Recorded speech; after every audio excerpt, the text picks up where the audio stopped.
Hello दोस्तों, स्वागत है आप लोगों का मेरे चैनल में। आज मैं आप लोगों को ऋषिकेश में कितने खर्च होंगे, कहाँ कहाँ घूमें, वहाँ की क्या कहानी है, ये सब के बारे में जानकारी दूंगा। तो चलिए शुरू करते हैं।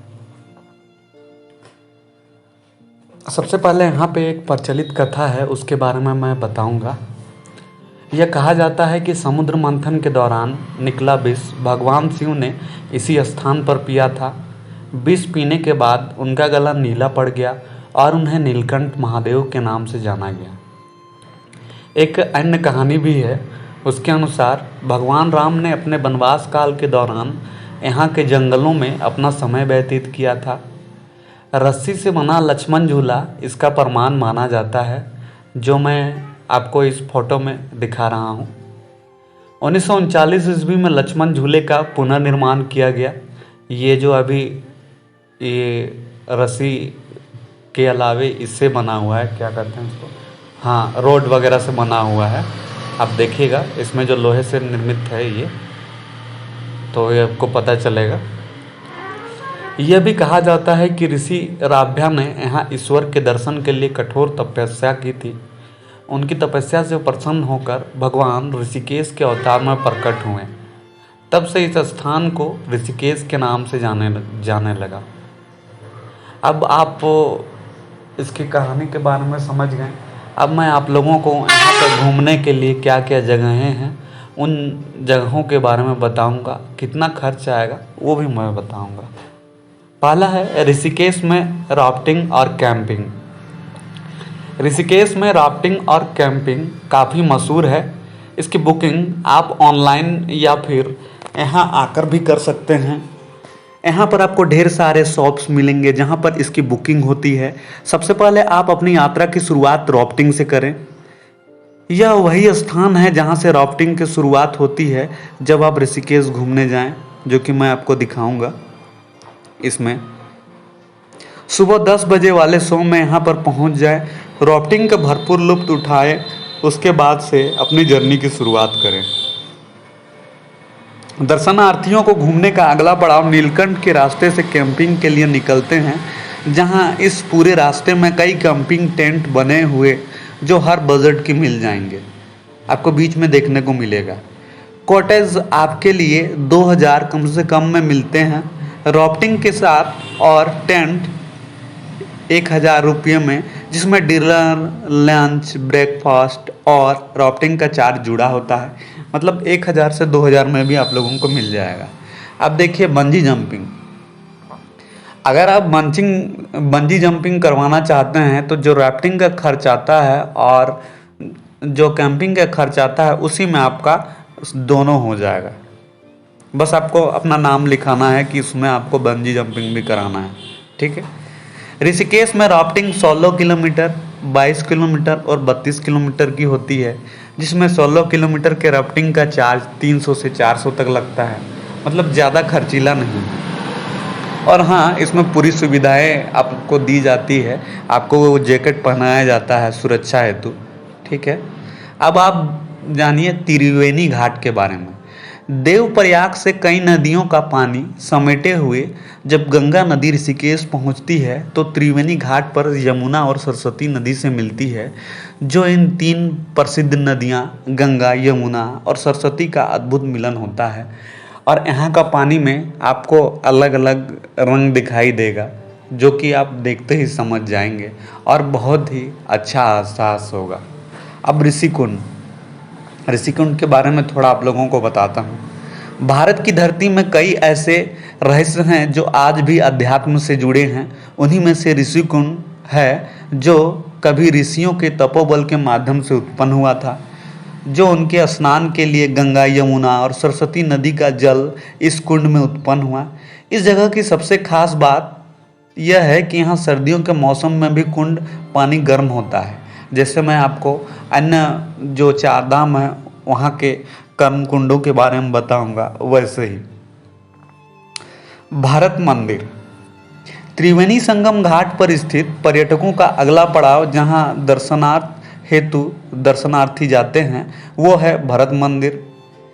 यह मंदिर सबसे प्राचीन मंदिर है जिसका निर्माण 12वीं शताब्दी में हुआ था। अब लक्ष्मण झूला नेक्स्ट। ये जगह ऋषिकेश में गंगा के एक छोर से दूसरे छोर जाने के लिए बनाया गया है। इसके पौराणिक इतिहास में भी वर्णन मिलता है। कहते हैं इसी स्थान से भगवान लक्ष्मण जी ने गंगा पार किए थे। ब्रिज से पैदल चलते हुए पर्यटकों को गंगा का शानदार दृश्य देखने को मिलता है। जैसे आप ये दृश्य देख सकते हैं पार करते हुए हम लोगों को इस पार से उस पार, जिसमें फोटोज में आप देख सकते हैं जो हम लोग गए थे। आज के युवाओं के लिए ये सेल्फी पॉइंट के लिए काफ़ी मशहूर है। हम लोगों ने भी सेल्फी लिया है, आप लोग देख सकते हैं। लक्ष्मण झूला के बारे में ऐसी मान्यता भी है कि त्रेता युग में भगवान लक्ष्मण नदी को पार करने के लिए जूट की रस्सी का पुल बनाया था। इसे बाद में 1939 ईस्वी में इसका पुनः निर्माण हुआ जो सस्पेंशन ब्रिज का काम करता है।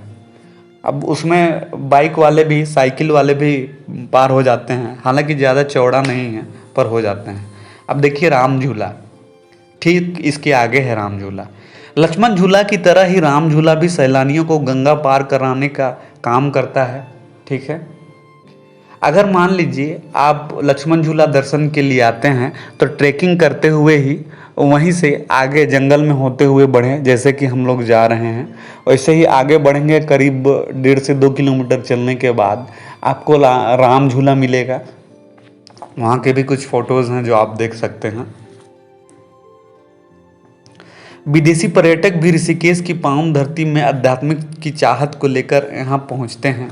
यहाँ पहुँचकर सारा एंजॉय करते हैं। नीलकंठ महादेव मंदिर, स्वर्ग आश्रम की पहाड़ी पर स्थित नीलकंठ महादेव मंदिर लगभग 5500 मीटर ऊंची पहाड़ी पर स्थित है। यह मंदिर पूरे ऋषिकेश में सबसे खास जगह है। मंदिर के चारों ओर जीवंत लगने वाले मूर्ति रूप में हिंदू देवी देवताओं की प्रतिमाएं हैं, जिस पे आप अपना दर्शन करके मन को शांति प्राप्त कर सकते हैं। ऐसी मान्यता है कि समुद्र मंथन के बाद निकला विष को भगवान शिव ने ही पे पिया था, जो मैं आप लोगों को आरंभ में ही बता चुका हूँ। ऋषिकेश में रुकने की जगह, अब अगर मान लीजिए आप वहाँ पे घूम के शाम हो गया, आप अगर हरिद्वार नहीं आना चाहते हैं, वहीं पे रुकना चाहते हैं, तो उसके लिए भी वहाँ पे रुकने की जगहें हैं। हालांकि हम लोग हरिद्वार आ गए थे। ऋषिकेश टूरिस्ट प्लेस में यात्रियों को रुकने के लिए विभिन्न प्रकार के आश्रम, रिसोर्ट और कैंपिंग जैसी सुविधाएं हर बजट में मिल जाएंगे। यदि आप आश्रम में रुकना चाहें तो यहाँ पर कई आश्रम मौजूद हैं, जैसे परमार्थ निकेतन, स्वर्ग आश्रम, गीता भवन और मधुबन आश्रम, जो काफ़ी साफ, स्वच्छता के साथ साथ शुद्ध भोजन और यात्रियों के ठहरने के लिए काफ़ी शानदार जगह है। यहाँ पे आप फ्री भी रह सकते हैं, और यदि आप फ्री में नहीं रहना चाहते तो आप सभी आश्रम में किराए पर रूम भी उपलब्ध होते हैं, जो एसी और नॉन एसी दोनों ही में मिल जाते हैं। अब ऋषिकेश कैसे पहुँचे इसके बारे में अभी मैं आप लोगों को बता रहा हूँ। ऋषिकेश तक पहुँचने के लिए आपको पहले हरिद्वार आना होगा, यानी जो मेन स्टेशन है उत्तराखंड का वो हरिद्वार में है।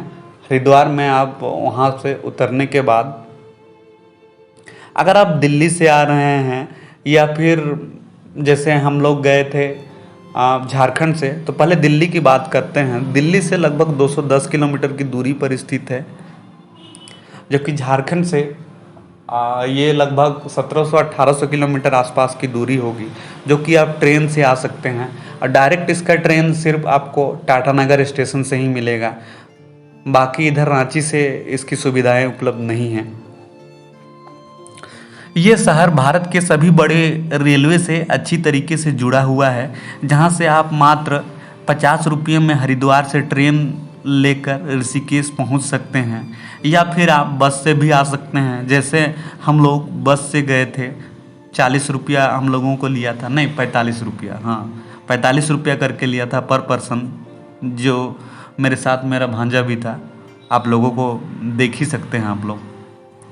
कुछ जगहों से बस आती है, लेकिन इसके नज़दीक में बड़ा रेलवे स्टेशन है हरिद्वार, तो हरिद्वार से आप लोग आ सकते हैं। यदि आप ऋषिकेश हवाई यात्रा करके पहुंचना चाहे तो इसके नज़दीक में देहरादून एयरपोर्ट है।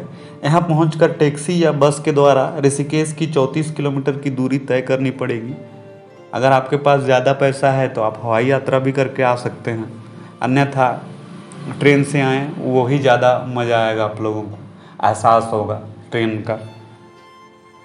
ठीक है, मिलते हैं नेक्स्ट वीडियो में। अगले वीडियो में मैं कुछ और जानकारियाँ दूंगा किसी और टॉपिक पे। Good bye.